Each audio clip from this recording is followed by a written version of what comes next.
Hello dear viewers, আসসালামু আলাইকুম। আশা করছি আল্লাহর অশেষ রহমতে আপনারা সবাই অনেক ভালো আছেন। সো ডিবিএমএস এ আমরা আজকে নতুন একটা জিনিস শিখব। আমি রিসেন্টলি একটা কাজ করতে গিয়ে একটা প্রবলেম ফেস করি, সেটা থেকে এই সলিউশনটা করি, ভাবলাম আপনাদের সাথে শেয়ার করি। সো আমি ওরাকল নিয়ে কাজ করছিলাম। এটা হচ্ছে টোডের ইন্টারফেস, যেটা হচ্ছে ওরাকলটা বেসটা ম্যানেজ করে আর কি। সো এখানে একটা ট্যাবল আছে, খেয়াল করে দেখেন, এক্সট্রা পে। ঠিক আছে। সো এই ট্যাবলটাতে একটা প্রবলেম আছে, সেটা হচ্ছে এই ট্যাবলে যদি আপনি কলামটা খেয়াল করেন, এখানে কিন্তু কোনো প্রাইমারি কি দেওয়া নাই। ওকে। সো আমার একটা কাজ করতে গিয়ে প্রাইমারি কি ধরে কাজ করা লাগতেছিল, যেহেতু এখানে মাল্টিপল ডেটা আসতে পারে, এমপ্লয়ি নাম্বার, একই এমপ্লয়ির অনেকগুলো রেকর্ড থাকতে পারে। সো আমার প্রাইমারি কি কিন্তু এখানে নাই। এটা আগে থেকে ক্রিয়েট করা ছিল, বাট এখন কাজ করতে গিয়ে আমি প্রবলেমটা ফেস করছি। So what is the solution?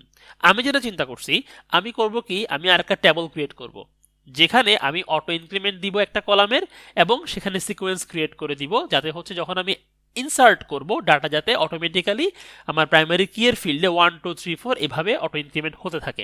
ঠিক আছে, যেহেতু এটা এক্সিস্টিং টেবিল, এখানে আমার তো ডেটা আছে, রাইট? তাহলে এই কাজটা আমি কিভাবে করব? সো আমি জাস্ট 4টা কোয়েরি লিখে রাখছি আপনাদের জন্য, যাতে সহজে আমি করে দেখাতে পারি। সো আমি একটা টেবল ক্রিয়েট করব, তারপর হচ্ছে একটা প্রাইমারি কি বসাবো, দেন একটা সিকোয়েন্স ক্রিয়েট করব, অ্যান্ড দেন আগের টেবল থেকে ডাটা নিয়ে এসে নতুন টেবলে ইনসার্ট করে দেব। এই 4টা কাজ করব। সো চলুন আমরা শুরু করে দিই। আমি টোটাল ইন্টারফেসে কাজটা করছি না, আমি সরাসরি এসকিউএল প্লাসের কনসোল ওপেন করে সেখানে আপনাদেরকে দেখিয়ে দিচ্ছি। এখানে লিখবেন এসকিউএল প্লাস। সো এটা আমার ক্রিডেনশিয়ালটা আমি দিয়ে দিই। ফাইন। ওকে, তাহলে আমরা কি করব? প্রথমে একটা টেবল ক্রিয়েট করব, সব কিছু সেম থাকবে, বাট এখানে একটু যদি খেয়াল করেন, আমি একটা নতুন ফিল্ড দিয়েছি, যেটা আমি প্রাইমারি কি বানাবো। বাকিগুলা আমার অ্যাজ ইউজুয়াল আগের মতোই কিন্তু থাকবে। ঠিক আছে। সো কপি করে নিয়ে আসলাম, টেবল ক্রিয়েট হয়ে গেল। এবার টেবল ক্রিয়েট হওয়ার পরে যেটা করতে হবে, সেটা হচ্ছে আপনাকে প্রাইমারি কিটা বসাই দিতে হবে অল্টার টেবল করে। সো বসাই দিলাম প্রাইমারি কি কোনটা, এই যে পে আইডি যেটা ছিল সেটা হচ্ছে আমার প্রাইমারি কি। ঠিক আছে। এবার যখন আপনি ইনসার্ট করতে যাবেন, খেয়াল করবেন ইনসার্ট করার আগে আপনাকে একটা সিকোয়েন্স সেখানে বানাই দিতে হবে, কারণ যেহেতু আপনি ওরাকলে কাজ করছেন, এটা কিন্তু আপনি যদি বলে না দেন, সিকোয়েন্স ক্রিয়েট করে না দেন, সে কিন্তু অটো ইনক্রিমেন্টের ফিল্ডে ডেটা নিতে পারবে না, আপনাকে অলওয়েজ একটা এরর দিবে আর কি। সো আপনি শুরুতে সিকোয়েন্সটা ক্রিয়েট করে নিলেন। সো আমার সিকোয়েন্স ক্রিয়েট করা হয়ে গেল। এবার যদি আমি ইনসার্ট করি, সেক্ষেত্রে এই প্রত্যেকবার সেই সিকোয়েন্সটা ধরে এক এক করে বাড়িয়ে বাড়িয়ে পে আইডি যে প্রাইমারি কিটা আছে সেখানে ডেটা ইনসার্ট করে দেবে। ঠিক আছে।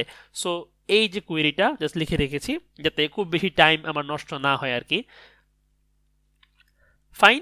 দুইটা রেকর্ড কিন্তু ইনসার্ট করা হয়ে গেল। এখানে আমি কি করছি, মূলত ইনসার্ট করছি, প্রত্যেকটা ফিল্ডের নাম দিয়ে দিছি, এবং আমি সিলেক্ট করব কোনটা, আমার প্রিভিয়াস টেবিল থেকে, যেখান থেকে ডাটা নিয়ে আমি এই এক্সট্রা পেইতে বসাবো। দুইটা ওয়াই কিন্তু নতুন টেবিলটা। সো এখানে এখন কি করছি দেখেন, সিলেক্ট করতেছি আমরা প্রথমে এই যে পে আইডি পিকে সিকোয়েন্স ডট নেক্সট ভ্যাল। এটা মানে হচ্ছে কি, এই যে সিকোয়েন্সটা ক্রিয়েট করছে, সে প্রত্যেকবার যখন ইনসার্ট করবে নতুন ভ্যালু নেবে, মানে আগের ভ্যালু যদি 1 হয়, নতুন ভ্যালু হবে 2।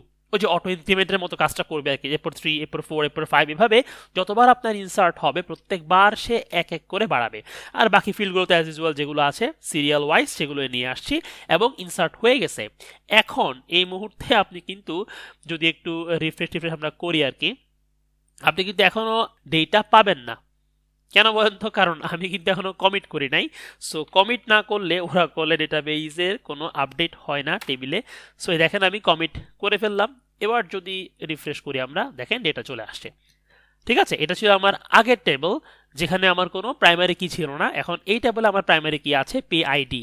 আমি যদি কলামসে যাই, দেখেন প্রাইমারি কি কিন্তু এটা সিলেক্ট হয়ে গেছে, এবং যখনই আপনি এবার ইনসার্ট করবেন প্রত্যেকবার কিন্তু সে এক এক করে বাড়াবে। ঠিক আছে। সো আমার ডেটা রেডি। এবার আমি কি করব, সিম্পলি আমার যে আগের যে টেবিলটা ছিল সেটাকে ডিলিট করে দিব, দেন নতুন টেবিলটাকে আমি রিনেম করে আগের মতো করে দিব। তাহলেই আমি এখন সেম টেবিল ধরে কি করব, ওই যে প্রাইমারি কি বানিয়ে ফেললাম ওটা ধরে আমি আমার বাকি কাজটা করতে পারবো আর কি। সো এটা আমি একটা প্রবলেম ফেস করার পরে ভাবলাম আপনার সাথে শেয়ার করি, যারা জানেন না তাদের হয়তো একটু হেল্প হবে। ওকে। সো এরকম টিপস এন্ড ট্রিক্স নিয়ে ইনশাল্লাহ সামনে আরো ভিডিও বানানোর প্ল্যান আছে। সো ভালো থাকবেন সবাই, বিদায় নিচ্ছি আজকের জন্য।